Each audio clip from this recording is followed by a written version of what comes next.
WrestlingInc.com brings you Two-Faced Wrestling Talk, the podcast that goes beyond WWE and goes in depth on ROH, NJPW, Impact, and more. Also featuring fun pop culture and wrestling crossovers, listener Q&As, and extended discussions about wrestling topics past, present, and future. Now, here's your host, Kelsi.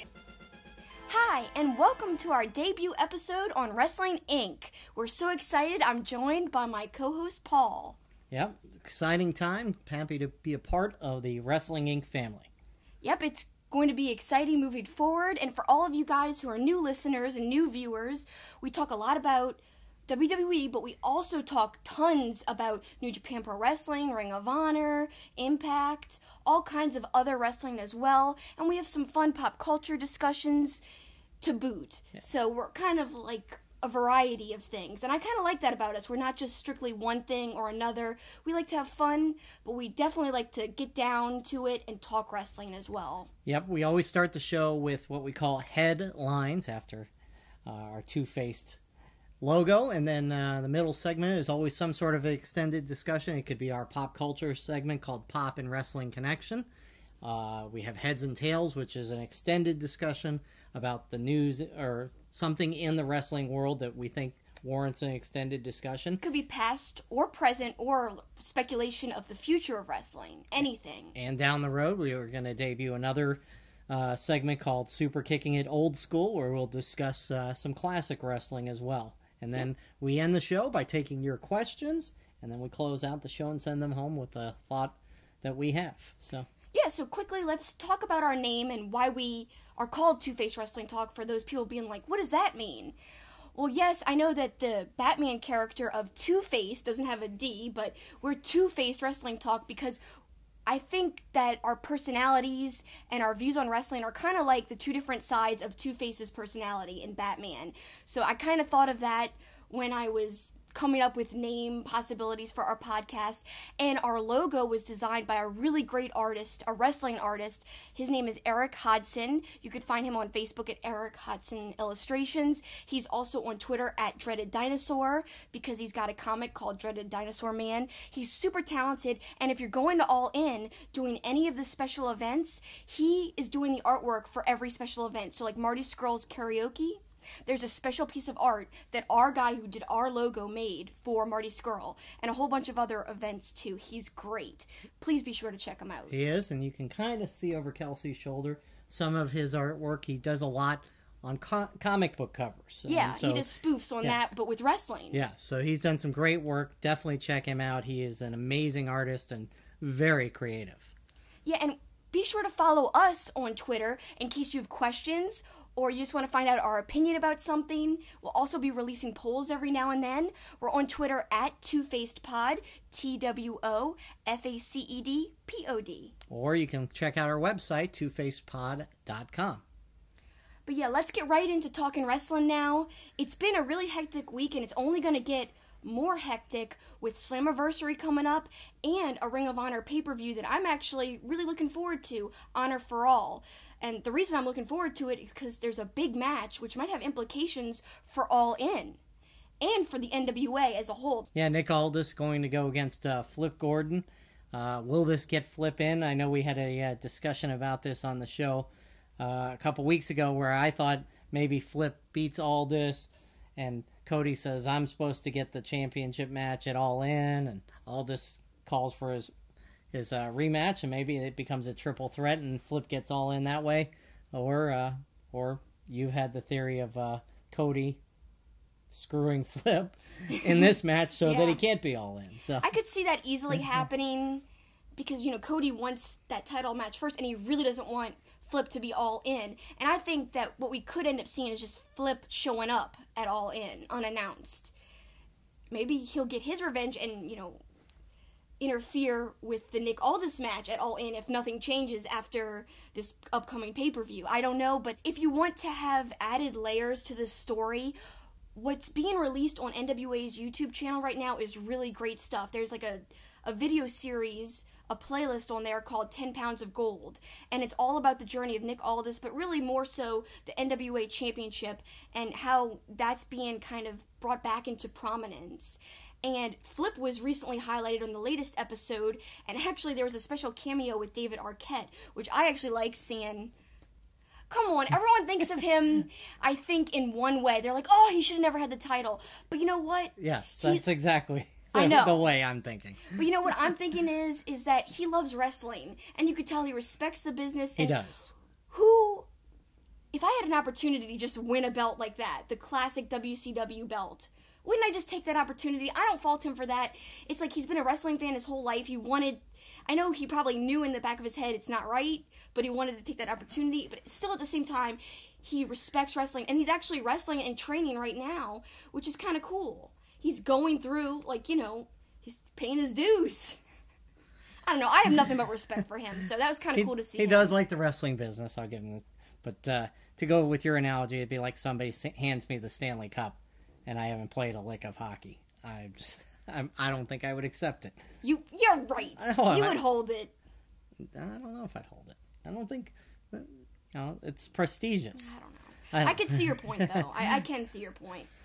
But another match I'm looking forward to is the Addiction versus the Bucks versus the Briscoes. Oh my God, that's going to be awesome. Really, it's billed as SCU, but Scorpio Sky has a match with Punishment Martinez, so it's really just the Addiction. But it's going to be so good. I can't wait. I mean, these are three of the best tag teams in the world. It's going to be high-flying, hard-hitting. We just saw the Briscoes versus the Young Bucks not too long ago, and now you add a third layer in with Daniels and Kazarian. I don't know how this match doesn't steal the show. In fact, I got to say, most of the rest of the show doesn't excite me all that much, but that and then seeing the Nick Aldis Flip match are really, to me, the two highlights. Yeah, in the latest NWA episode, there were some quotes. They took, submitted videos from people, including Dave Meltzer, who said that he actually is going to watch it live because of the Nick Aldis Flip match, because it makes it kind of like a must-see show, whereas maybe you could have watched it the day after otherwise, which is understandable. I know we'll be watching live, and if something significant happens, another thing to be looking out for is occasionally after live events, we'll release a spare change, which is just a little 2-minute reaction video. Not saying we will for sure, but if something big happens on that Ring of Honor show, you can bet we'll be talking about it right after. Also, I'll be doing a Periscope, or I'm planning to at least, with my reactions from the show. And there's some other matches I'm looking forward to, like Chucky T versus Bully Ray. I love Chucky T. Yeah. So, he's a favorite of mine. We saw him up close at PWG, and he's great. He really is. He's one of a kind, for sure. I think it's a little odd. TK O'Ryan is going against Cody, so that doesn't really excite me that much, like you said. No. Although I like both of them. It's a weird matchup.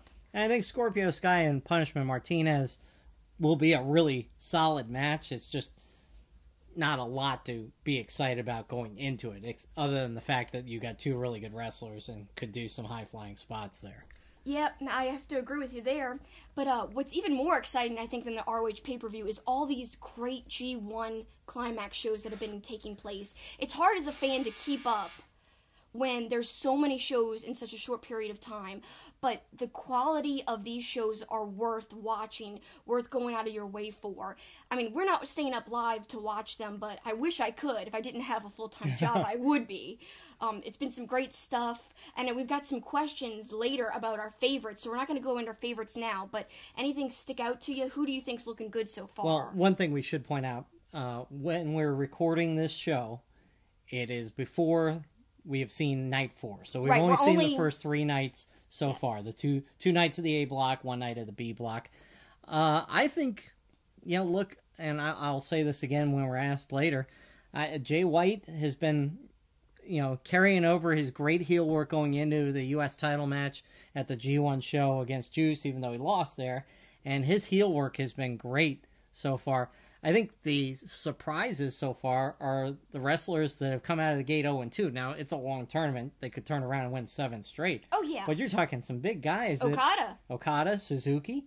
Yeah, Suzuki, I didn't want to see that. I was like, no! I want Suzuki to be, way ahead. So. I mean, if you had told me Suzuki and Okada would both start the tournament 0-2, I would have thought we were in Bizarro world. I know. But, Jay White, you predicted he would have a good showing, and he's having a great showing. So you think he's going to win? I'd like to see him win it all, yeah. Yeah, I think at first I had trouble accepting this Switchblade character, but now I'm liking it more and more, quite honestly. I think he's growing into it more, and I think as a fan, I'm seeing just him feel more comfortable, and it's becoming more believable, because when a wrestler is comfortable with his character, I feel like that's when I, as a fan, can enjoy it the most. Because before, it just seemed like so out of place, knowing how he was on Excursion and Ring of Honor. He was such a natural babyface, so to turn him so abruptly, that was hard to believe. But now it's been so long, you know, it's kind of further away from his Excursion, further away from him being a babyface, and this character's just, he's doing better with it, like, what he says, like, please, move the F out of the way. Like, a few weeks ago he said that. That was great. Yeah. So many great little moments with him, and I think the G1 whole fiasco kind of helped him. Yeah. With Barnett. That almost kind of added some heel heat. In fact, Barnett even said that, like, the kid's lucky he got, like, you know, some real heel heat there. Whatever. That's a whole different story. We talked about it last week on our podcast about how I'm not a huge fan of the JR Barnett commentary for the U.S. specials on Access TV. No. But hopefully, you know, people will overlook that and give it a chance if there are casual fans just tuning in for the first time hearing that commentary, because it really is great when you have somebody like Kevin Kelly, who's doing all these shows, to give a little backstory and to just, I don't know, put things into perspective for the viewer. Well, I mean, and you have a quote that you were going to read from him about the whole announcer controversy. It's almost like he was addressing it without really addressing it, and I loved it. Yeah, no, it was really good, because it was, you know, it's the elephant in the room. And look, we've mentioned that Coach on WWE has made a comment about broken ribs are going around. Now, that was offensive. I don't think what Kevin Kelly said was like that. No, I'm just saying there's no doubt that this is a topic of discussion. So Kevin Kelly, right in the middle of the match, kind of talked about you know, things going on outside the ring. I'll read it right now, because during the G1, JR was saying all kinds of stuff like he doesn't like, and I understand that some other people feel this way too, probably some of our listeners feel this way, they don't like when rules aren't observed, when the count isn't started, when the wrestlers are just, you know, doing whatever they want outside of the ring. They think it's hard to believe, it's hard to buy into. I am not bothered by it. For some reason, I can overlook that. I don't know why. But Kevin Kelly at least has a great explanation to how things work, and at least he's putting the product over, which, by the way, is what a commentator is supposed to do to the product that he's, you know, commentating. Right. Okay, so Kevin Kelly on night 1, the A block, during the Evil and Elgin match, he said, "There are a lot of questions about referees' discretion and matchups in New Japan Pro Wrestling. You saw even how reticent Asami was to call for disqualification in the previous match with Paige and Fale. Nobody pays to see a referee. Nobody pays to see a referee call for a DQ. Let the athletes fight it out. They'll get back in the ring eventually. Let's not get too hung up on the rules." And then Rocky Romero piped in, "That's the good thing about New Japan Pro Wrestling. That's the part I love the most. Let them fight it out. Referees' discretion." And then Kevin Kelly adds, "Especially with so much on the line in championship matches or in the tournament like this G1 Climax." I mean, look, it's the same argument that's made in baseball. Nobody pays to see the umpires umpire. Nobody in the NFL pays to see the referees officiate, despite the fact that they love the TV time. You know, soccer referees, sometimes it seems like they're making decisions to put themselves in the center of the action. This is one thing that New Japan's got right. You know, nobody wants to see a 20 count. I mean, they want to see a decision. Even when there's a 10 count in WWE, what do the fans do? They boo. Because they don't want to count out. When there's not a decisive finish either. Right. And WWE, that happens a lot more often than in New Japan. And I like that. I like that there's more decisive finishes. And if they always basically started the count right when the wrestlers are off doing whatever, then we don't get all these awesome things happening on the outside of the ring, like Suzuki slamming railings into people. Heck, even a WWE boy, Chris Jericho, slamming a tripod into Naito. So that was a very extreme match. That was an awesome match. But, you know, tons of stuff going on outside of the ring there. Let's circle back to the G1. A couple other people that have jumped out. You just mentioned him a moment ago. Michael Elgin looks great. Not just physically, but looks really good as a wrestler right now. And then the faction with Toma Tonga leading. Yeah, the Firing Squad, they look like a great faction right now. They're really kind of getting the one-up on everybody, especially other members of the Bullet Club. but other people on other factions as well. So I kind of like to see that because it gives me the feeling that Tama Tonga is going to go really far in this G1. I might even, be willing to bet that he could end up in the finals. I don't know. I just feel like this whole firing squad thing is kind of a setup for him doing really well in the G1. So I've liked what I've seen from him, but of course it's not been clean. Mm-hmm. Which is the way to go with a heel faction like this.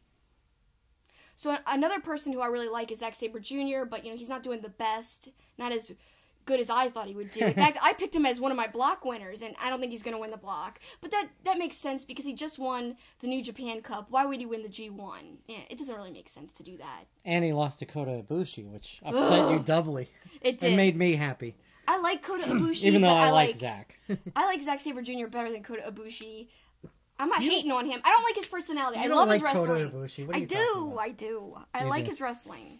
So G1 continues from now until I think the middle of next year, I think is when it ends. I don't know. It feels like that. But it's worth it. It is. It's been awesome so far. And they do a great job. WWE does this to an extent, but they don't seem to do it as well. The tag team matches the night before set up stories for the singles matches the following night.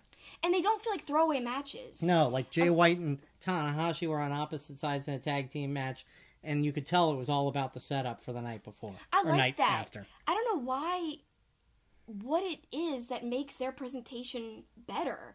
Obviously, it's the booking and the storytelling in ring. It's like, I wish WWE could capture that and match it. Although at the same time, we don't want all wrestling to be the same. So I don't know. It's something that makes New Japan special, that somehow that these tag matches that could be thrown away really aren't. They can add to the story of a larger singles match, and I like that. Speaking of WWE, shall we move on to Extreme Rules? Let's. All right. Well, I thought it was okay pay-per-view. I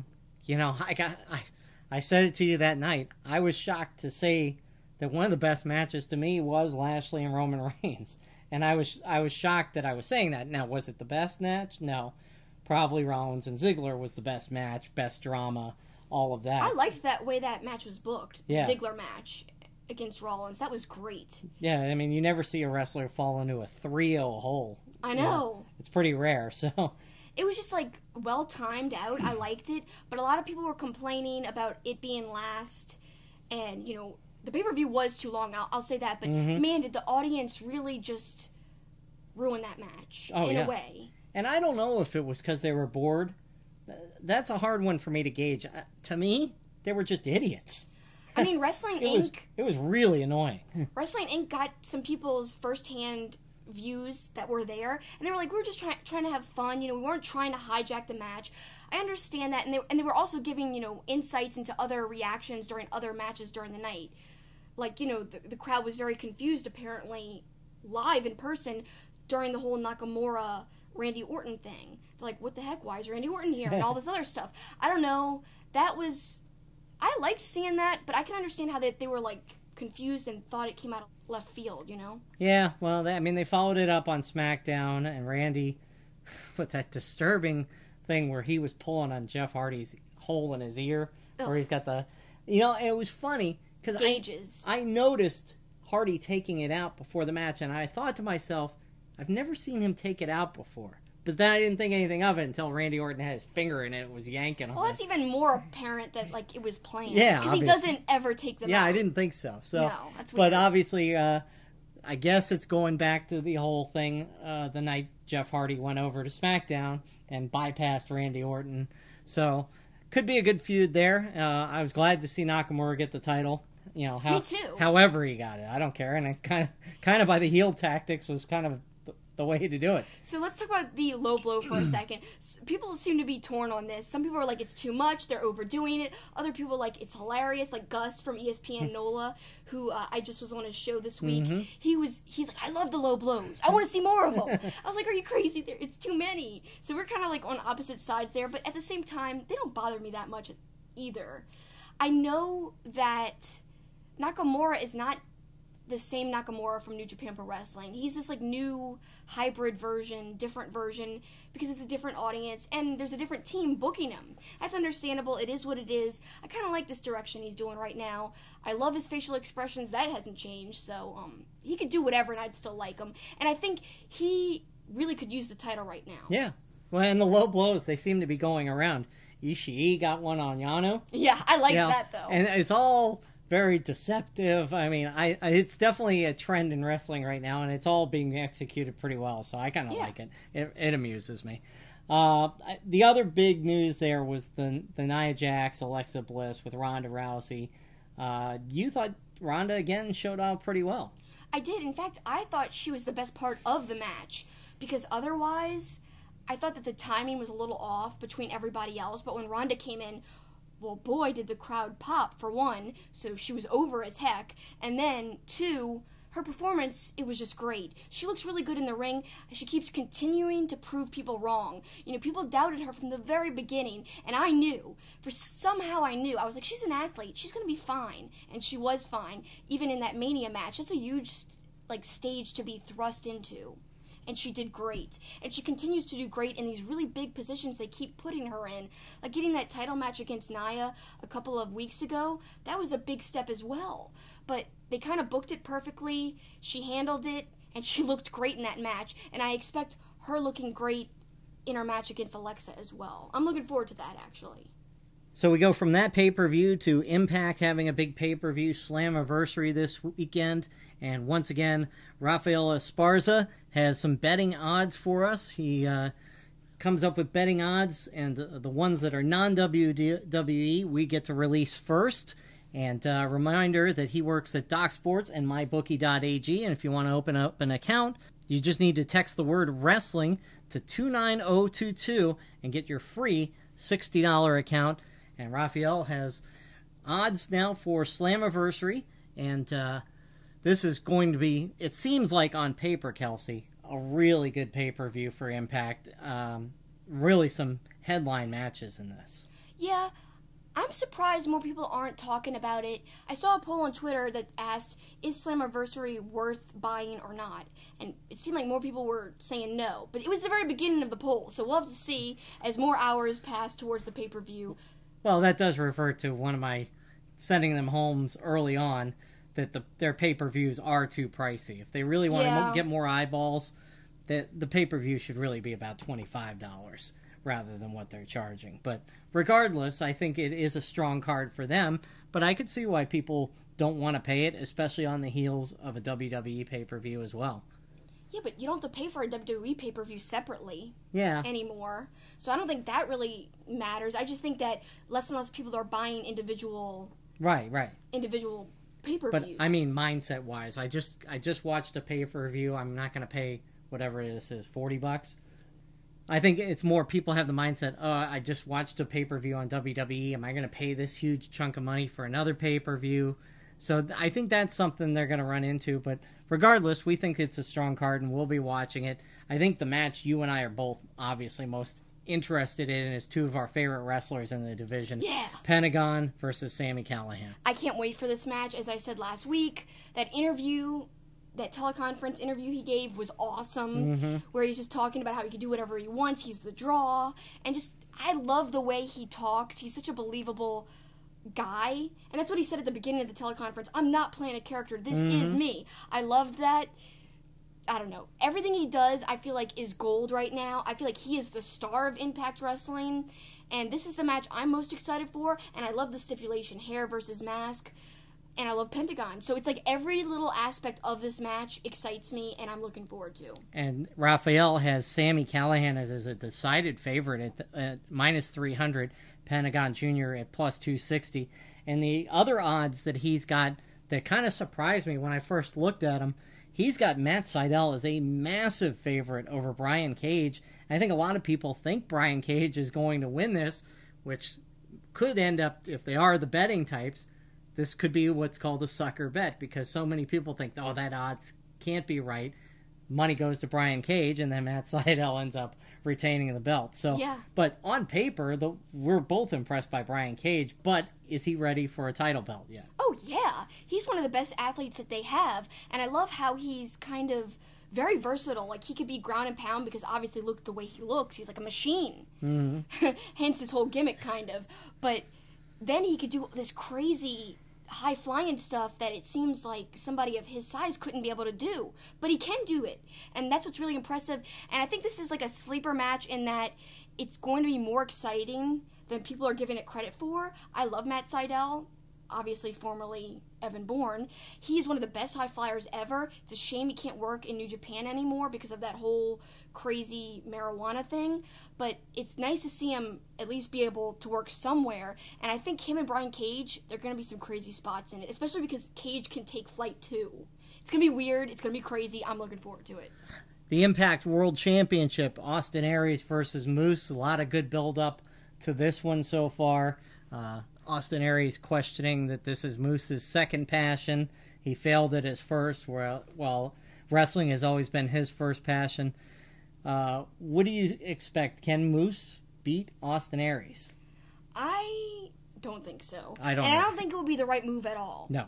I think they should keep it on Aries, but I think this is great for Moose to become like more of a threat, more of a serious guy on the roster, because they can't just rely on Aries to be the top guy, because really who's really in contention besides Moose? I mean, there's a few people, like Brian Cage could get to that point. Like, if he wins the belt this week, I feel like Brian Cage could eventually step up, too, and be somebody who could go against Aries. But right now, this is great for Moose, I think. If he has a good showing with Aries, it'll do wonders for him and how people see him. So, yeah. So, Austin Aries versus Moose. Not a Moose, but the wrestler Moose. You'll get that reference as you listen to his teleconference this week. And I also had a chance to ask him about bridging the gap between wrestling promotions. A man called Moose, Ross. It's a man called Moose because there's been some confusion. I had PETA calling me in the Humane League, and they were afraid I was actually going to beat up an actual moose on Sunday. And so, plus I didn't want any viewers, to feel like we're doing some kind of bait and switch, and they tune in, they think I'm going to be wrestling an actual live moose. Then all of a sudden, the man called Moose comes out and they're disappointed and they feel like they want their money back. Listen, I'm excited for this matchup coming up. Moose, in his mind, feels like he's ready, feels like he's worked his whole life for this. I disagree, and I think this is going to be a good learning experience for a man called Moose to see just how close or how far away he is to actually being the man, or Mr. Impact Wrestling, as he likes to call himself, or the world champion. Hello, Austin. This is Aaron Barble from Wrestling Inc. How are you doing today? Hello, Aaron. I'm doing fine. Thank you. Great to hear. You are one of the great success stories of people who have left WWE and found a lot of success elsewhere. Who else do you think that is still over there on that roster do you think would be a good fit for Impact Wrestling? There's a number of, I'm sure, men and women over there who feel they're in a position, or maybe they've been spinning their wheels or not maybe getting the opportunities that they feel they've earned, that are immensely talented. And I'm not going to name names, but, I think that anyone in that position who wants to bet on themselves, Impact Wrestling provides at least a platform that's not going to tie you down and lock you in, but give you the opportunity to actually go and prove that, and then go and do that also independently across the world. And so, it's a unique opportunity. And, listen, there's a lot, they have a huge roster, and there's a lot of talent on there that there's only so many spots and so many hours of television. So, I'm sure that there's people who feel like maybe they're left out or not getting the shots they want. And, if they find themselves free and clear, it's cool that there's a nice, vibrant professional landscape right now for people to go out and apply their craft. Hi, this is Paul Bourne from Two-Faced Wrestling. I wanted to ask you about kind of the crossover between promotions. Various promotions are getting into the ring with each other and maybe bridging the gap between Impact and Ring of Honor and things like that. What your thought process is with that and why it's important for wrestling?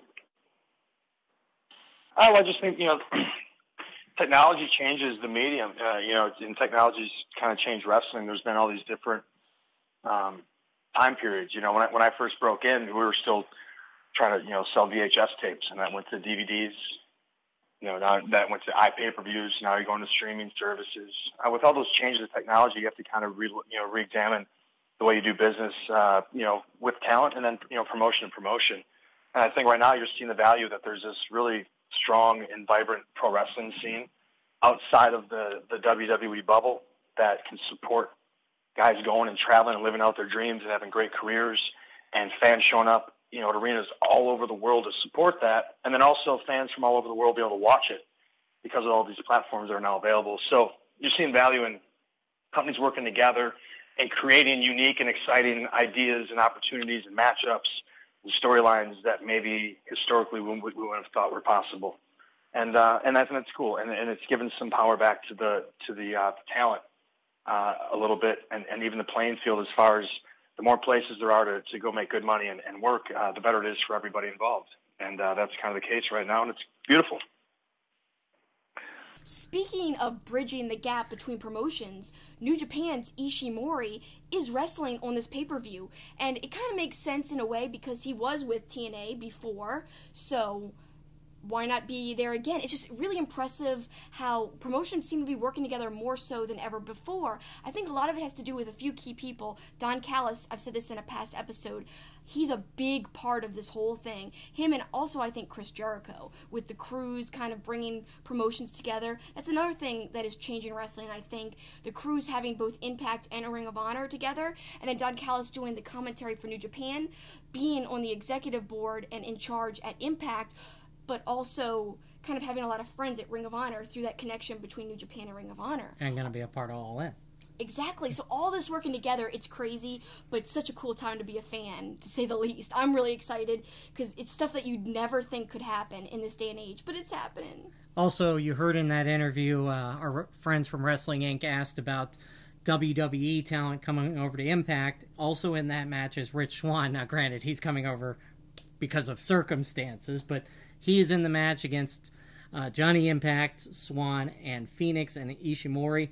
And Raphael's got Johnny Impact as the favorite, or you could bet the field at plus 160 in that one.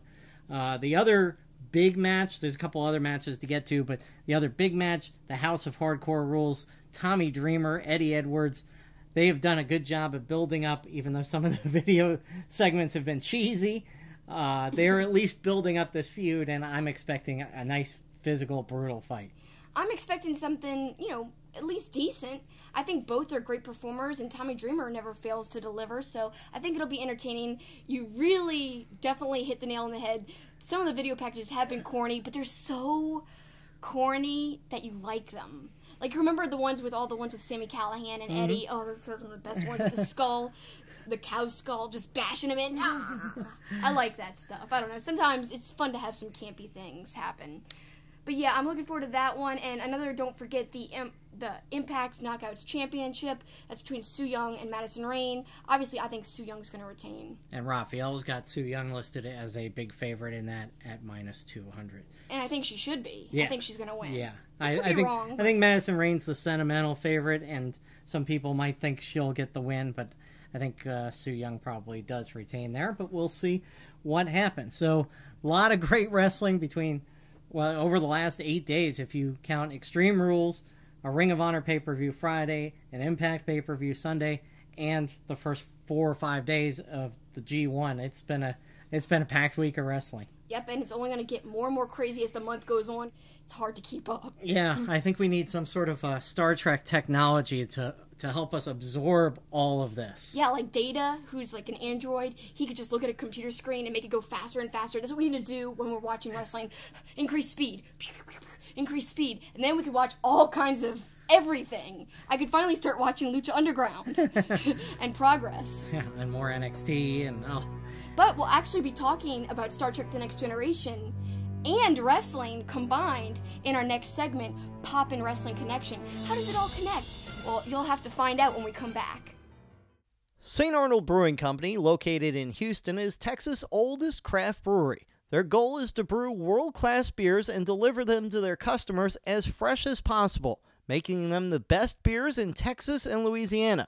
Their customers are beer lovers, people that appreciate great, full-flavored beers. So whether you're enjoying an Art Car IPA or a smooth-drinking lawnmower, look for St. Arnold beers throughout Louisiana and Texas. Welcome back to Two-Face Wrestling Talk, and now it's time for my favorite segment, the Pop and Wrestling Connection.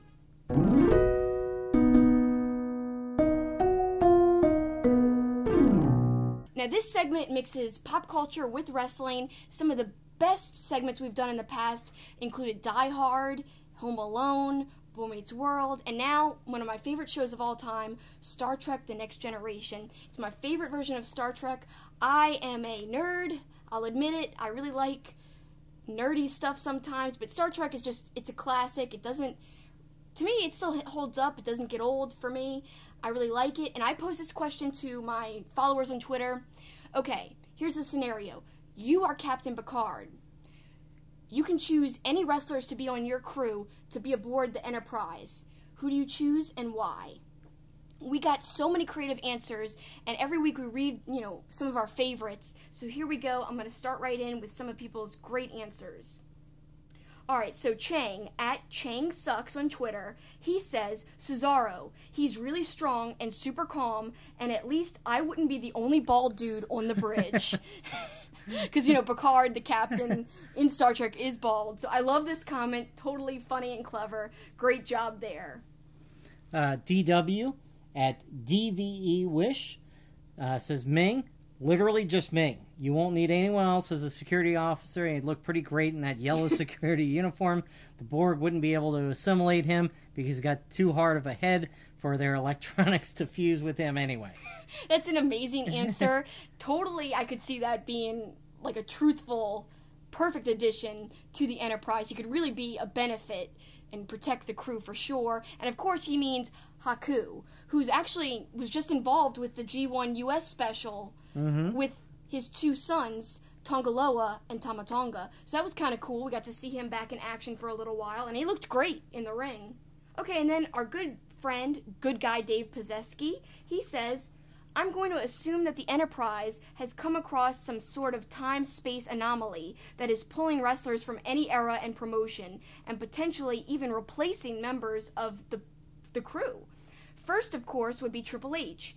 He'd be promoted to be a commander because of his experience with running a major company, and he can also protect those around him in a fight. He'd, of course, answer directly to Worf.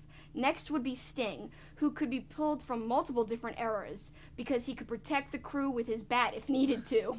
Lastly would be Rob Van Dam because of his athletic skill. He'd be amazing in hand-to-hand combat, and he would be great on a security team. See, RVD's one of my favorite wrestlers, so this is a perfect choice. He's so flexible, he could just do a split and duck when people are trying to use the phaser against him. Pew! Splits. They don't get him. Plus he'd be all calm. He would. He doesn't matter who's coming to attack him. The Borg are walking right towards him, stays calm, and the Borg just walk right past him. Because that's what happens. If you don't move, the Borg just ignore you. Right. Until you're a threat. They won't think he's a threat. He's too calm. They don't have drug tests on the Enterprise, do they? No, they don't. Okay, so you can do whatever you want. He's good to go. It's like the 24th century. You can do whatever. Next one's from Jason Span at Jason_Span. Dusty Rhodes. He's one of the greatest talkers. He helps with security, but also negotiations. Tanahashi, his mindset of positivity fits well in the Starfleet. Lastly, Dory Funk Sr. With the rigors and unpredictability of space, you need the man who wrestled a 3-hour Texas death match. Perfect answer. So well explained. I think my favorite part is the nice Dusty Rhodes addition to the crew. I really love him. It's a sentimental choice, and he'd be great at, just calming down situations verbally. Awesome choice. Now we go to Jeff Manning at JMELZ1323. I'm captain, and I want Commander Chris Jericho at my side. He's organized. He makes lists. He's underrated, defeated The Rock and Stone Cold Steve Austin in the same night. And he's got longevity.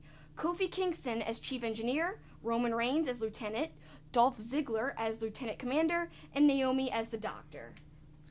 Next up is PC Hassler at PCHNILBOG. Naito is my second. I don't know if you can trust Naito. Team Pog are my security. Cody, Brandy, and Bernard, the business bear just because, and Sammy Callahan. I'd be afraid to be on a crew with Sammy Callahan. I think Sammy's a little reckless. He may take out some of the crew. He's like, let's go into space. Let's go further. We don't need to get back to Earth. Just freaking out, losing his mind, waving his bat in Picard's face. He'd throw everybody off the ship because he wouldn't think he needs anybody. Exactly. Sean Dunn at Sean Dunn said, Dean Ambrose is at the helm for sure, a rogue pilot. Lance Storm is Spock. Although this is the wrong Star Trek, I'm going to let it go because it's perfect. It's very accurate. I could see Lance Storm as Spock. Yes, I totally could. It's perfect. Renee Young on comms, Tommy Dreamer in engineering, Rhino, Edge, and Christian as security. This would be an awesome show. Super Star Trek. And speaking of the name of this, make-believe wrestling Star Trek show, our good friends, View from the Top Rope, check out their podcast. They're at View from Top Rope. They said it would be called Star Trek 7, The Search for Spots. Like wrestling spots. Very creative there. At the real Mike Neon, I'd have Kairi Sane as my pilot and navigator for sure. Dozovich and Tucky running my kitchen and mess. Becky Lynch in engineering. That steampunk gimmick. Kenny Omega is my number 1. Shinsuke Nakamura as my science officer and also in charge of low blows. Alexa Bliss on comms. Rusev as my security. And Regal as my medical officer. That's a perfect medical officer. Yeah, William Regal getting a little love. Like that. All right, now this one is extensive, but it's worth it. Okay. And I guest starred on their podcast a few weeks ago. This is Big Nerdy Questions at BNQ Podcast. That's the letters BNQ. And it was so much fun. We talked about our dream Ring of Honor and New Japan versus WWE dream cards, essentially.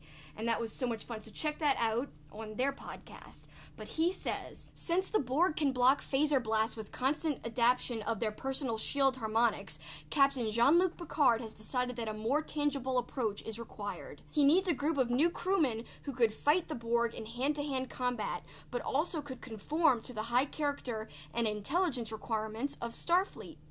Captain Picard has some ploy with Q after he recently rescued Q from a particularly sticky situation involving changing the entire population of Ryza into salamanders. So he asked Q to bring him 4 people from Earth's past to help him better defend the Enterprise. For his first recruit, Captain Picard has found a man who has shown his physical and mental prowess over and over again. This man was once the head of one of the largest wrestling companies on Earth, but he also once stood toe-to-toe with Muhammad Ali. He's an experienced politician, businessman, mixed martial artist, and wrestler. The first new recruit is Lieutenant Commander Antonio Inoki. For his second choice, Captain Picard looked through the annals of wrestling for a man known more for his smarts and acumen than for his physical strength, but who still could defend the Enterprise when asked. He found a story of a wrestler who some considered the most savvy of all time in terms of promotion and marketing. But this wrestler also fought Bill Goldberg, a Borg-like man if ever one existed on Earth. He must join the Enterprise. Captain Picard welcomes Lieutenant Commander Chris Jericho. He offers him a cup of tea, Earl Grey, hot, and tells him to drink it in, man. I really love that. All right, take a breather, Kelsi. I'll pick this up. Next, Captain Picard wanted a man whose loyalty and smarts were matched only by his tenacity and willingness to protect his friends. He looked through the history books and found a man known simply as the Enforcer. He sounded perfect for the role, and further investigation confirmed that Arn Anderson was indeed a man who could scare off most foes with just his steely stare and quiet fury in his words. Welcome aboard, Lieutenant Commander Anderson. And finally, Captain Picard wanted a commander to oversee these new recruits. He wanted a man who was known as a leader of his fellow men, a man who would accord no foolishness and would ensure that everyone stayed focused on protecting the ship. He found his ideal candidate in a mysterious figure from the ancient WWE. Captain Picard wasn't interested in the show persona that his man portrayed, but rather his professional ethics and sense of responsibility. History knew him as The Undertaker, but Captain Picard welcomed Commander Mark Calloway to his crew. Except that one person tagged along. As Q was snipping Commander Calloway to the 24th century, one of his locker room comrades saw what was happening and couldn't resist tagging along for the adventure. Captain Picard stared incredulously at this unexpected addition to his crew. Q said, nobody's perfect, besides I'm sure you'll get to like her. Captain Picard says anyone who wears those glasses on her head might not be Starfleet material. The new recruit walks up to him, offers her hand, says, I'm Becky Lynch. You can call me the superstar in the stars. So well thought out. That's my favorite answer, of course. He's got to win the gold star for best answer. But also, check out View from the Top Rope, episode 52.2. They've got great answers, too, including saying that one of their number twos would be, or number one, actually, like William Riker, it would be Adam Cole. And Adam Cole would betray Picard, and Picard would say, Cole! Like Colin. So perfect answer. Check out their podcast for more of their answer, because it was really great. Well, I guess it's time for me to interject, and much like Die Hard, I like to pick people that would actually fit the same personas. Mm-hmm. So, for Worf, I'm going for Braun Strowman. Big, tough, can be funny. For Data, I'm going to go with Xavier Woods, kind of a nerdy but really smart guy. Yeah. I think my Deanna Troi character would be Becky Lynch, because she seems to be so emotional and in touch with her emotions. And my number one would be... This was the hardest one. I don't know if I could pick somebody who's loyal, but also keeps the commander in check. I don't know, maybe like Sami Zayn, I guess. That'd be perfect. Yeah, he's so loyal. He could work perfectly. That's a great choice. And yet he might be a little conniving, and he's got a beard, so. So it all works. Exactly. Perfect answers. Mine are all over the place and so weird. So just hang with me here. I think my most accurate choices were for the Doctor, like Dr. Crusher's role, DDP. Because he'll be preaching DDP yoga to the whole crew. How you feeling, bro? How you feeling, bro? Let's do some yoga. Hulk it out. So he'll be doing that. The crew will be feeling nice and relaxed, in shape, and refreshed because of DDP yoga. So I like that pick, the best of mine. Then Geordi.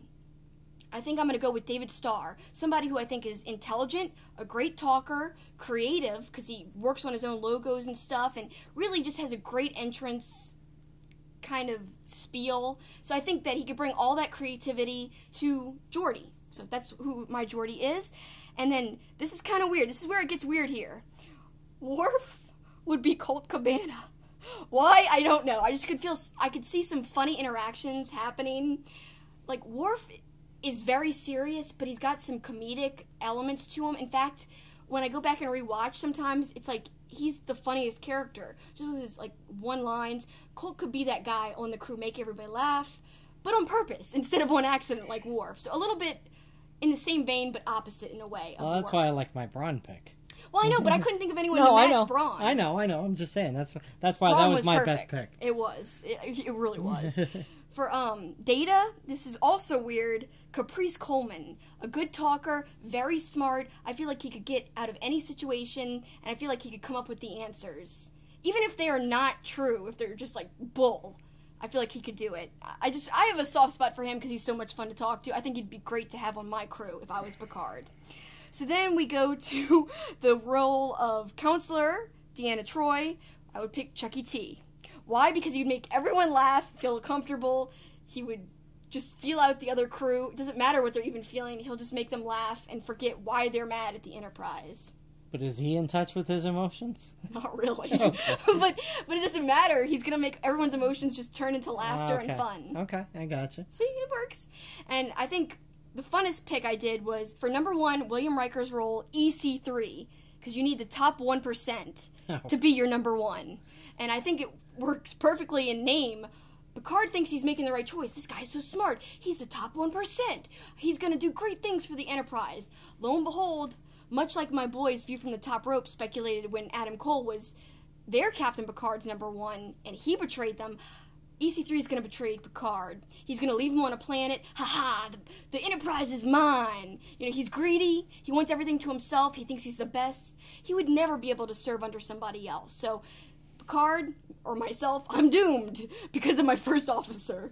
But it would be a great story for television, I think.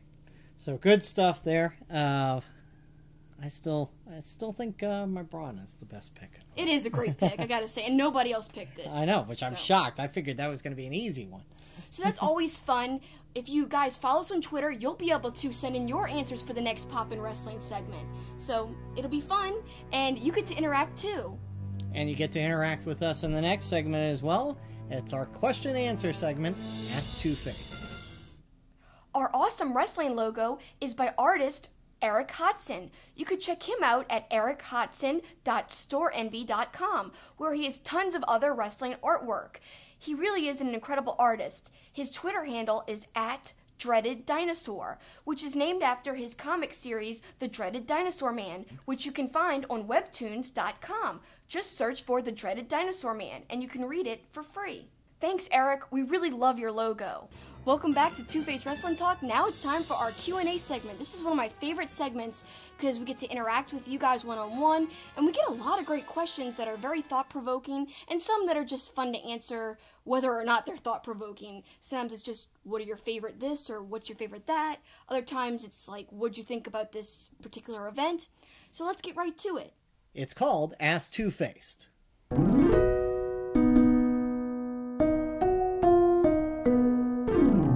So our first two questions come from _DeathIsMyLife. Did the Gorillas of Destiny just establish themselves as the greatest faction in wrestling today? I mean, I don't know. I think they've done a great job coming off like real threats, and the G1, all the antics in the G1, I think really says a lot at how New Japan's trying to book them prominently and make them look great and make them look dominant too. Yeah, I like Tama Tonga a lot. I told you when this happened, though, I would have liked to have seen one more member of the Bullet Club go along to make it a more dominant or bigger faction. But it doesn't make sense. I mean, Fale's there. Yeah. It just doesn't make sense if, like, you have someone prominent like Marty Scurll go. Why would he go? He's bonded with the other members so much. Huh? Somebody that was tired of Kenny Omega or something. Bullet Club was so big, I was kind of hoping. It's not that big. It's not like WCW, NWO big. It's not. Somebody counted and said there's like 24 members at one point for that and Wolfpack together. Yeah, there was. And it was ridiculous. This is not anywhere near that. It's like half that. Which less is than still half. a lot. No. Yes. But New Japan is made up of factions. I don't agree with you here. Yes, You're wrong. I know. Okay. I don't agree. Okay. Okay. But we can agree on we both love Tama Tonga, and he's coming off really awesome lately in his whole challenging the established Bullet Club. I like that. Still think it'd be better with another member. All right, we can agree to disagree. So, his second question is, would you be excited to see a Tama Tonga versus Roman Reigns match? This is because a lot of people think that they're kind of similar. Well, we made that and comparison. We've talked about that in the past. Although I would rather see Tama Tonga against Seth Rollins if we're gonna pick guys from the Shield. I think Seth Rollins and Tama Tonga would be an outstanding match, but I'd be alright seeing Tama Tonga versus Roman Reigns. I have to agree with you. I would love to see him versus Rollins. In fact, it's kind of funny, this whole question, and you bringing up Rollins. Tama Tonga once tweeted or retweeted somebody saying that Tama Tonga looks like the child of Rollins and Roman Reigns. Oh, yeah, I've said that. Yeah. And he actually retweeted it, so he was having fun with the whole thing, Tama Tonga. Yeah. That was awesome, and it always makes me laugh when I think of the three of them, like, compared together. But the reason why I think people compare Reigns and Tama is because, me personally, the reason I make the comparison is Tama Tonga almost comes off like the version of Reigns, like, they want him to be portrayed. Like, Reigns done right, a cooler, more effortless Reigns. Mm-hmm. Like, the way he walks, just effortless. But he still seems like a legit threat. Like, really hardcore and menacing. I like that about him, but he's got a coolness. And Roman Reigns kind of strives to be like that. They kind of push his character to be like that. But he's not like that as easily and as flawlessly, and just, it's not the same. No, that's why I think Seth Rollins would be the better match, because they both kind of exude a little bit of cool. And, yeah. I just dawned on me, I was like, what is that segment on TV? And Conan O'Brien used to have a thing called If They Made It. Yeah. And it would be Roman Reigns and Seth Rollins, and they would become Tama Tonga. Yes, exactly. It would be perfect. Next question is from at Canvas Countdown.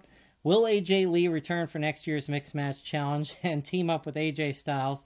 And if so, what would their name be? I think there's a better chance of pigs flying.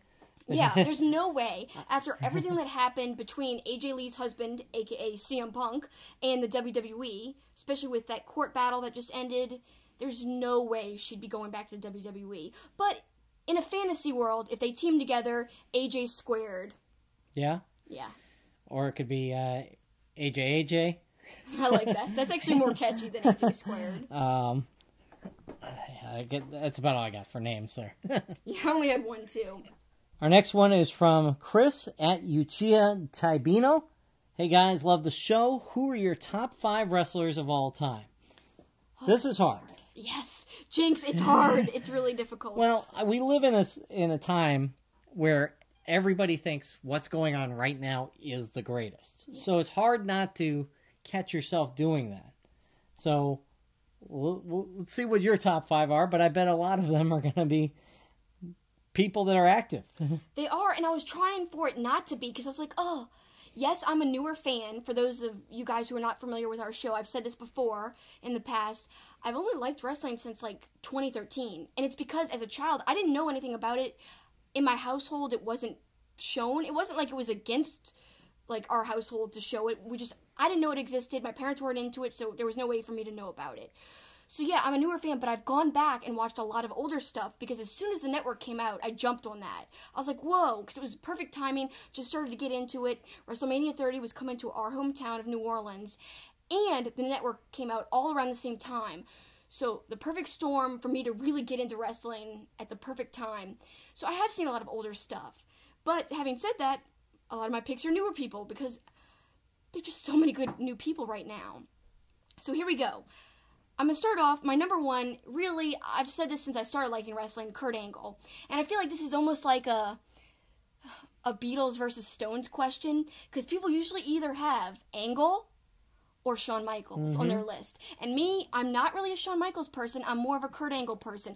Both really technically great in the ring, both have completely different personas. I feel like Angle has a great character and charisma, but he's really great at wrestling, what you think of when you think of a wrestler, just like the nitty-gritty wrestling, whereas Shawn Michaels more of like the showstopper, literally, and really more of a showman, because that's what he was always doing, being flashy, and he's better at that. But I choose Angle, he's my number 1. Then, very close behind, Suzuki, Minoru Suzuki, one of my favorite wrestlers of all time, and one of the greatest days ever was when I got to meet him. That was awesome. At WrestleCon this past year. Amazing. Will Ospreay, because I think there's no better high flyer. A lot of people say that high flying stuff's not wrestling. I disagree. I think wrestling could be anything you want it to be. Wrestling is an art. And then Chris Jericho. He has reinvented himself time and time again. You can't leave him off the list because, no pun intended, he's so good at character work, because one second you think there's no way he could redefine himself again. There's no way. And then he does. Going to New Japan, being something completely different, way more brutal, way more toxic and mean-seeming, and just raw. And he did it successfully. And then his last run in WWE was really creative too, with the whole list thing. And then finally, of course, I have to say my favorites, my boys, the Young Bucks, much to your chagrin. But let me say this, I'm leaving off some of my favorites like Stone Cold, RVD, some people that I hated to leave off, but it's really hard to pick just 5. If this is the first time you've listened to our podcast, get used to hearing the 2 words Young Bucks, because you're going to hear them quite a bit. Whatever. It is true. It's true. My top 5, I kind of got caught in the trap of I'm in love with some of the talent that is going on right now. I'm going to combine, I think, kind of the best of both worlds when we talked about high flying and physical. And, I think a lot of people, he's the consensus best in the world, and it's Kenny Omega. I think Kenny Omega would probably top my list. Will Ospreay slots in second for me just because he's not the complete package like Omega is yet. He's close, and he brings something different every night, so Ospreay's my number 2. Suzuki number 3, just because of the physicality, but also just the facial expressions in the ring, the sociopathic-like behavior. Yes. He's just tremendous. Stone Cold Steve Austin, always going to be one of my favorites. It's the most entertaining time. Him and Vince, and one of the best storylines of all time. Him and The Rock, him and Triple H. I mean, it just goes on and on. It was so good. He was so good. And then I'm going to go a little farther back to probably the first wrestler I really, really liked. Like, I was super excited to see all the time, and that's Ricky the Dragon Steamboat. That's a great pick, and he's a great wrestler. He was a great wrestler, and by all accounts, a really good guy, too. So you never hear anybody say anything bad about him, even today. No, so after all these years, nothing negative has come out. Those are top 5, but that's going back in the archives for me, because Ricky Steamboat, I always was excited when he would come on. That's a great list. I really love your list, and let's add a little footnote. Unlike me, who's a newer fan, you're a lifelong fan, essentially. Not since you were little, but basically a young teenager. No, yeah. I mean, I really kind of got into wrestling when MTV used to show music videos. I know that's a foreign concept to most now, but and there was a whole rock and wrestling connection, which is kind of where our second segment came from, the pop and wrestling connection. Yep. And Cyndi Lauper and Wendy Richter and Captain Lou Albano, and that kind of piqued my interest into wrestling a little bit. Of course, Hulk Hogan starting to really get huge at that time. Hulk Hogan was in the Rocky movie.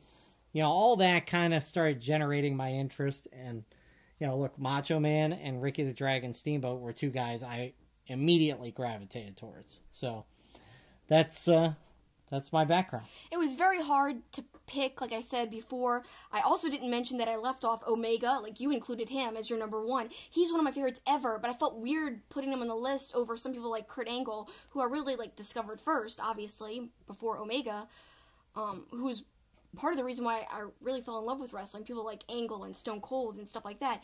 So yeah, not only did I leave off Omega, and I also left off Styles, AJ Styles. I love him. So it's hard. I left off a few greats, as did you, but a great question, very difficult. There's so many great wrestlers throughout history. You could ask us again in 3 weeks, and we might have a different answer. It's true. I think somebody probably asked us 10 episodes ago, and I probably said different things. But I said Angle as my number 1, I bet. Our next question comes from our great friend Darth Vapor at Metal_2006. Do you think deathmatch wrestling should make a comeback in America or stay in Japan? Outside of CZW, of course.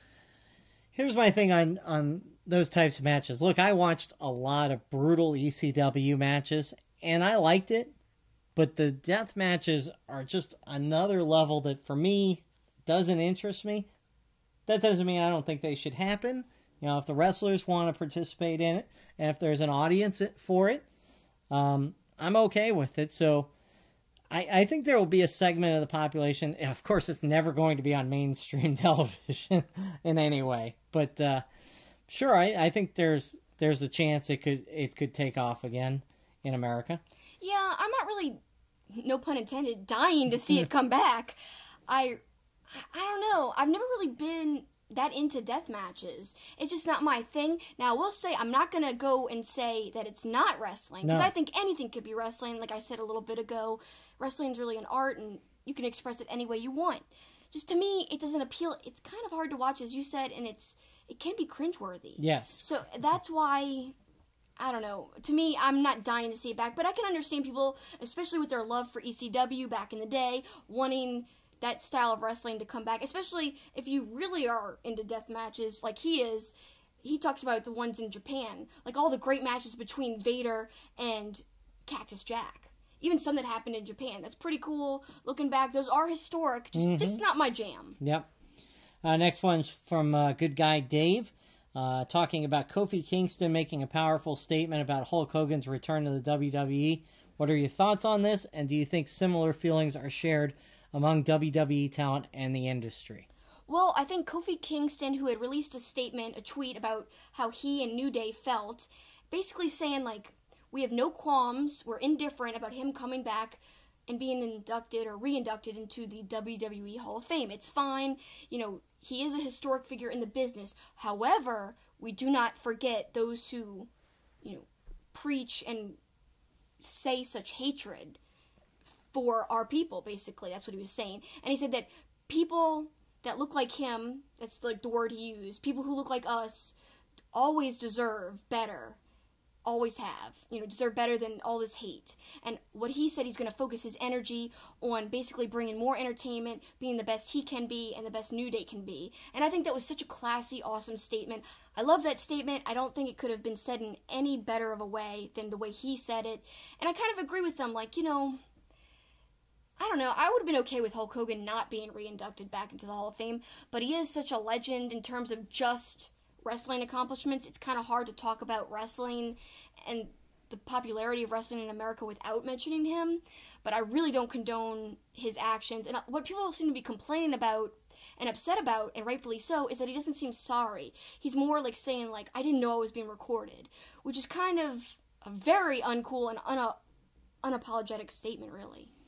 Titus O'Neil also had similar statements. I think nobody is jumping up and down and excited about him being back per se, but I think they understand it and they know that, one of the reasons they're making a lot of money these days is because of what he did back in the 80s. So I think there's a little bit of forgiveness there, but I don't think anybody's going to forget anytime soon if they saw the rant, how appalled they were by what he said. Yeah, I agree with you there. Next one is from Jason Span, at Jason_Span. Book a pay-per-view with 5 matches that would get at least 5 stars for every match, wrestlers from any era and in their prime.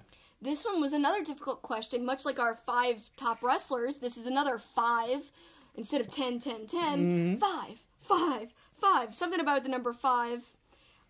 It's hard, but I think I came up with a pretty good card for this. Yeah, you did. Yeah, you put some serious thought into this. Okay, so my card's a little weird. Like, there's some things you might not have thought of right away. So I chose Samoa Joe against Big Van Vader because they're 2 great athletic big men. I think they would tear the house down. They've got great characters, great on the mic. It just would be awesome all around. You could really build to a very physical match. Maybe even with weapons involved. But just even imagine the entrance. Like, I love the way Joe comes down just so serious and kind of like it's a bare minimum entrance, but it's still scary seeming, and he seems so, I don't know, perfect as a monster killer. And then you've got Vader, who would come in the complete opposite, very much like a big show with his big mask and the blew out smoke. Totally the opposite of a minimal entrance. I just think it'd be a great clash of 2 giants, literal giant big men. Then 2 really great technical wrestlers, Kurt Angle versus Kenny Omega. We talked about them in my top wrestlers a little bit ago. My number 1 versus your number 1. Yep. I think that'd be kind of fun. Obviously, they would have a 5-star match, really with no problem, especially with Kurt Angle and his prime. Then we've got, and I think this is a little unique. Now, yes, they have faced each other in apparently what was considered a shoot match in the beginning of MMA back in Pancrase, which Suzuki was kind of like a founding member of this. This was like kind of like the birthing of MMA and the startings of MMA. So I think Suzuki versus Shamrock. I think that'd be kind of interesting, but in a wrestling ring, in their prime, it would be a great match. I'd love to see that. Then Stone Cold Steve Austin versus Brian Pillman. Yes, they were the Hollywood Blondes, but imagine they did that for a lot longer. They extended that. They didn't make them break up. Then they had an organic breakup where they basically hated each other. They built it into an amazing storyline. Then I would have the Climax, their meetup after their fallout against each other at my pay-per-view. I think it would tear the house down. And in their prime, before Austin got his neck hurt, before his knees were hurt, before Brian hurt his ankle, but still when he was in that character in his later years, like he would have the loose cannon gimmick, but the athleticism of his early WCW days. So that mixed together, God, they would have an amazing match. And then I had to mention my favorites again. But on your recommendation, you're like, you should do a Bucks match. Well, I know you, and your list wouldn't be complete without the Young Bucks. Oh, well, the Young Bucks versus the Dudleys, and yeah, come on. It's going to be like the best tag team match ever. And really, I know we're not supposed to go over 5, but I always do this. My honorable mention, Will Ospreay versus Mr. Perfect. It sounds very strange on paper, but a clash of styles, both amazing in the ring. And, Mr. Perfect, really, another guy who didn't have as long as a career as he should have because of injury. It would have been great to see him in his prime against one of my favorite wrestlers of all time, Will Ospreay. It would be great, I know it. Well, I've got some that include some from my list. How about Suzuki versus Stone Cold Steve Austin? Think of the physicality. Think of the defiance as Stone Cold gives the Stone Cold salute, whereas Suzuki gets hit, laughs. They both have a propensity for using chairs. I think it would be an awesome match. Flippin' awesome. For sure. My tag team match, shockingly, I also, you can't not have the Young Bucks. They are the best tag team in the world. How about them versus Edge and Christian in a ladders match or something? That would be pretty awesome. Will Ospreay versus Rob Van Dam. You've heard me say this one on the show before. You talk about the ultimate battle of high flyers. I wish that was my pick. I'm so jealous you got to pick that on your card. It would be 5 stars, like, in their sleep. We may get this match sooner than later. Who knows? Kenny Omega versus AJ Styles. No! Don't go to WWE. I would love to see that match. And then finally, a clash of 2 of the great wrestlers of their time. 2 great guys on the mic. I think an amazing match would be Jay Lethal versus Macho Man Randy Savage. Oh, heck yeah. And it's not just because he could perfectly impersonate Savage. Well, it's because they're 2 great wrestlers. Yes. But the impersonation doesn't hurt. That would add to it, yeah. for sure. I love all your picks. Almost more than mine, some of them. Like the Ospreay, Rob Van Dam. Oh, that would be amazing. I know.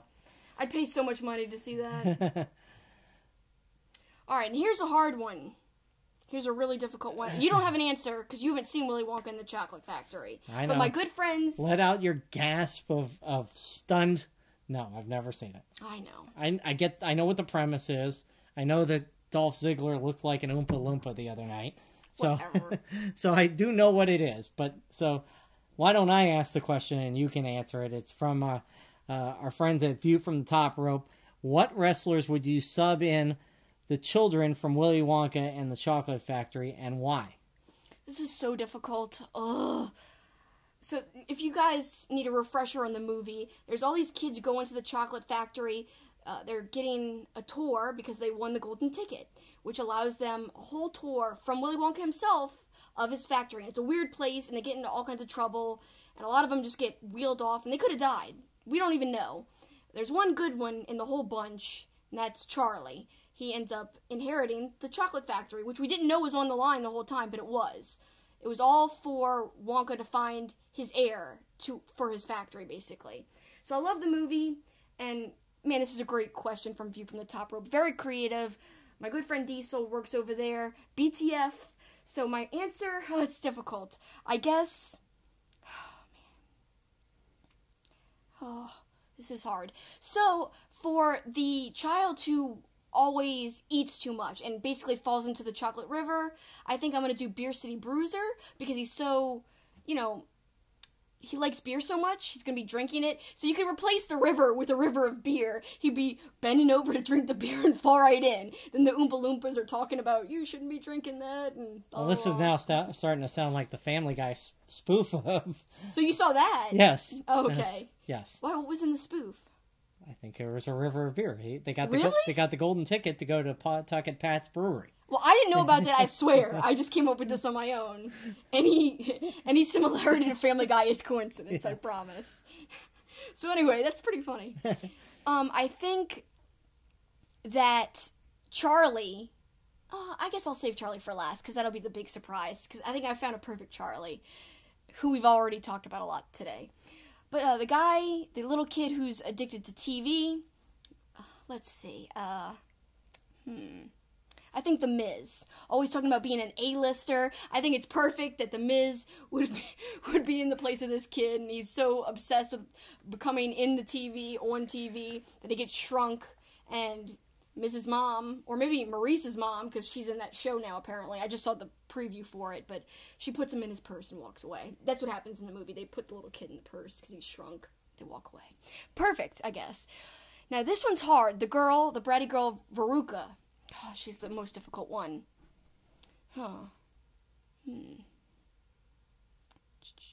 Who's a bratty girl?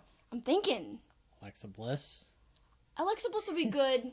or Carmella. I'm going to go with Carmella. There you go. So Carmella would work there. I want it, and I want it now. Yeah, that's... I feel like she's more whiny than Alexa is. But I don't know. They're both pretty whiny. Yeah. And good at being heels. But Veruca is the original heel back in the day. So for this movie, perfect choice there. And I think that's all the kids besides Charlie. So Charlie, because of the fizzy lifting drink, I'm going with Will Ospreay. He drinks the fizzy lifting drink. He bumps in the ceiling that now has to be washed and sterilized. So he loses. He gets nothing. But actually he wins and he gets everything. Since he's so aerial, he'd be like drinking the fizzy lifting drinks and doing flips up into the ceiling. And at first Willy Wonka's mad. But then Ospreay's like, yo, I didn't eat your gobstopper. I'm giving it back to you. I'm not going to sell you out to your boy, whoever that guy is, Wormsworth or whatever, Wormswood. Anyway, so Ospreay inherits the chocolate factory, and I could just see him having all these like people work for him and just being a cool boss and a weird eccentric guy, because he is eccentric. It would work perfectly. In fact, I think Takahashi would be recruited to be kind of like one of his workers, like an Oompa Loompa. Since there's two peas in a pod, I think he'd want Takahashi at the chocolate factory. All right. Fun question. Thanks, guys. All right, we've got a couple of questions from the G1. They're both basically go together. They're right. the same. Right, so let's just read them both together. First from Mags and Bags at Deej Kirkby. What are your best matches and best backstage promos of the G1 so far? And then Zach Ulrich 13, he says favorite G1 match so far, so along the same lines. Man, it's hard to choose. What are you going with for your favorite match? So far, I mean, again, we have only gotten through the first 3 nights. We haven't watched night 4 yet. For me, it's Jay White and Okada. I think everything about that match was great. The heel work was great. The use of everything outside was great. And as I said earlier, I think Jay White's becoming a star before our eyes. And I think the anticipation on who would win was great, because you really didn't know at some points. Like, what? Very, I don't know, intense, had me on the edge of my seat. I know that for sure. For sure. And so my favorite match would be Juice versus Tama Tonga. I loved it. There were some little points in the match that just added to it, little touches, like Tama Tonga slams the iron gate closed really fast, and comes within like inches of getting Juice's hand. He pulls it away so fast, but it almost got it. And he even says, "Ooh, I was so close." And it was just the way he said that. Just his heel tactics were on point.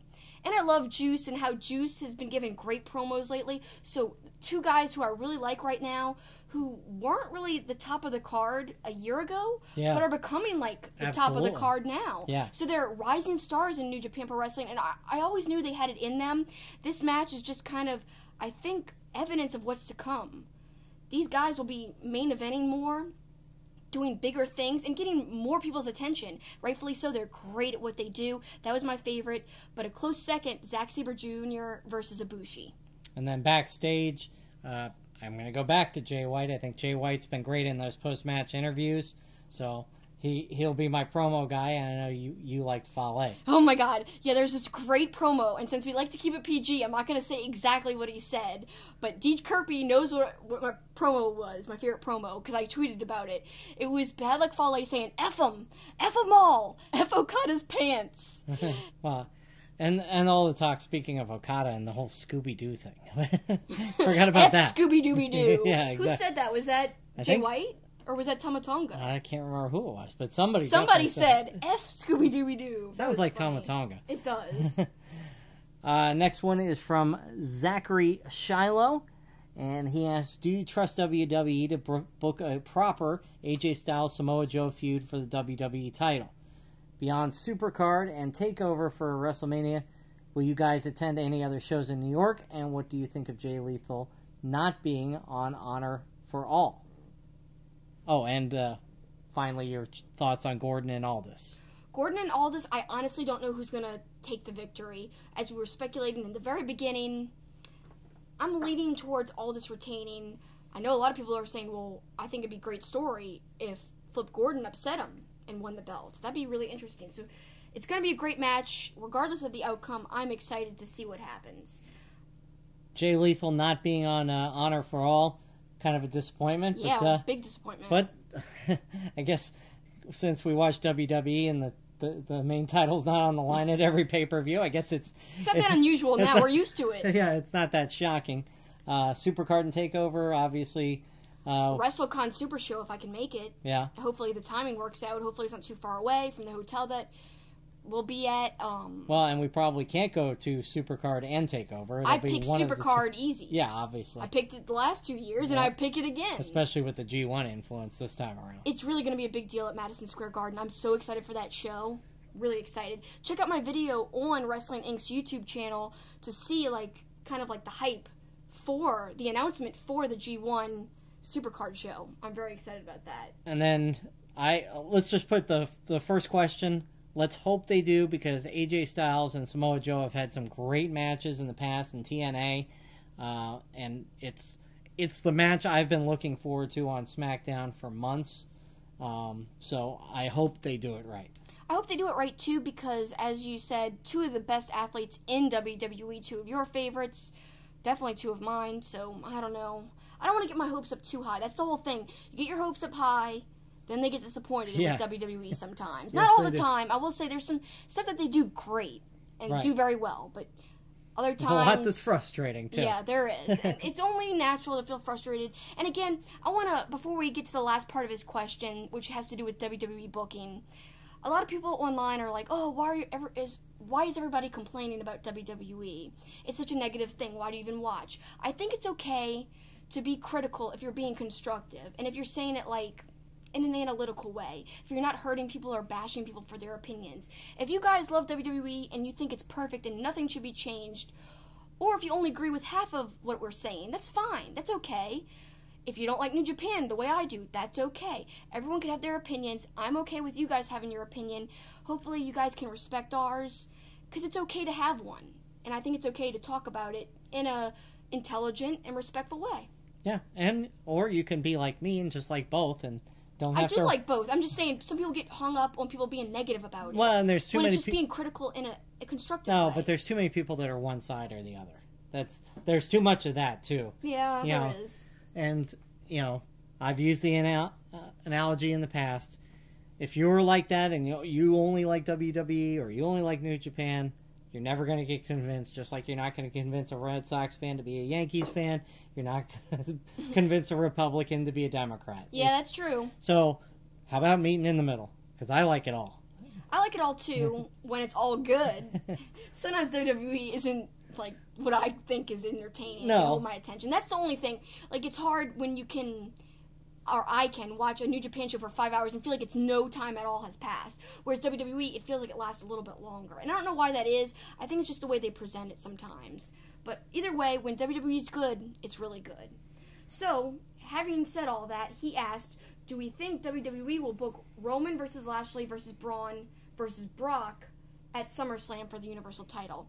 I don't think so. Obviously, they're going towards a singles match. Maybe. Unless they change it up and something weird happens in the last qualifying match. Yeah, if something happens, it wouldn't surprise me if Roman and Lashley are in this and Brock loses the belt. But, he doesn't get pinned. We've seen that in the past. I don't think Braun will be in it. If Braun is involved, it will be in cashing in the Money in the Bank. I don't think he'll actually be in the match. Right. And our very last question comes from our great friend Aaron at Aaron_PWP. He says, thoughts on Hiromu Takahashi's injury and if it should change how wrestlers work going forward. Now, I know Aaron did a video on this. You can check it out on his Twitter. I don't know how to feel about this. Yes, wrestlers are moving really fast. And like he's saying, it's kind of like a problem in wrestling right now, not just with New Japan. I just don't know. It'd be hard for us as audiences who have been accustomed now to the new style of wrestling. Everyone loves big, high spots. Everyone loves, a really fast-paced match. And it's kind of hard to see wrestling reverting back to more of a simpler time. Even though simple does work, we've seen it time and time again, when wrestlers do call back to the classic way of doing things, to the more drawn-out, more mat-based, more psychology-driven stuff. It still works. It's, tired. I'd be less interested, though. I like the high spots. I like the fast pace. It's hard to say, but check out Aaron's thoughts on this. I really don't know how to feel. All I know is that I'm so sad about Hiromu, but glad that it seems like it's not as serious as we first all thought it was. He tweeted out on his Twitter that he was fine. He had a cute little drawing of him and Daryl, and it said, "I'm fine," in 3 different languages, in Japanese, in English, and in Spanish. Look, these guys like doing this, you know. I mean, and they know the risks. I'm sure Kevin Owens, despite going from 20 feet through a table and the incredible risk that took for him and Braun to execute it and get the reaction it did, that's why they do it. They love it. They love the reaction of the crowd. So, yes, try to be safer. You know, I've said repeatedly that some of these spots in New Japan, some of these package pile drivers scare me because there's not a lot of margin for error. But at the same time, I don't think we have to overreact just because of Takahashi's injury. It was a mistake. It was as simple as that. An accident, and it happens everywhere. It's just hard to say what all of wrestling could do to standardize everything and keep people from getting hurt. Because even if there was things in place, wrestlers want to steal the show, as you kind of alluded to a little bit. They want to have the best match of the night, so they're going to take those risks to get that best match on the card. They want that feeling. They want that accolade. So I can understand that too. They're going to do whatever it takes. And look, simple things have caused injuries that were kind of stunning. I mean, look, one of Enzo Amore's first big matches on a pay-per-view, sliding, gets thrown, hits the ropes full speed, and then it knocks him out cold. But and a lot of it has to do with trust with the other person, because he actually got thrown a little too fast. Right. It was just mistiming and kind of bad execution on one of the guy's parts. But nobody would have thought that was a dangerous spot. But then it was scary. You know, it was scary because Enzo was out cold. So you could see him. It was like he went limp. So I mean, be safer, but you know, accidents happen, things happen. You know, it's the nature of the business. It's no different than, you know, make things safe. Just like hockey is taking out hits to the head and stuff. Do what you can to protect, but don't change the game. Well, like, you know, let's use basketball, like you like to refer to so much. Like, the refs always calling fouls and stuff. Doesn't that get, like, old? Right. So they're like, oh, we're protecting the players, but at a time it's like it stops being as much of a game and starts being like everything is microanalyzed and micromanaged. I don't want that to happen to wrestling. No, me neither. So thank you guys for your questions. I really loved them this week. There were some tough ones. There were some interesting, thought-provoking ones. But no matter what kind of question you submitted, thank you so much. We hope to get more in the future. And obviously there was one that exposed me, that I have not seen Willy Wonka. Well, that's no surprise. You're not, like, into popular culture. Yeah, sure. Whatever. If you say so. Well, either way, check us out on TwoFacePod on Twitter. And that's where you could send in your questions. We're really eager to hear from you. Tell us what you think about the show. We'll be also releasing polls, as I said earlier. And make sure you submit the questions using the hashtag #AskTwoFace. Yep, that would help us find them. Also, I'll call for questions on the Twitter every week, so look out for that tweet. You know, periodically look at the profile page. If you might have missed it, it'll be right on there, easy to find. But now, it's time to close out the show and send them home.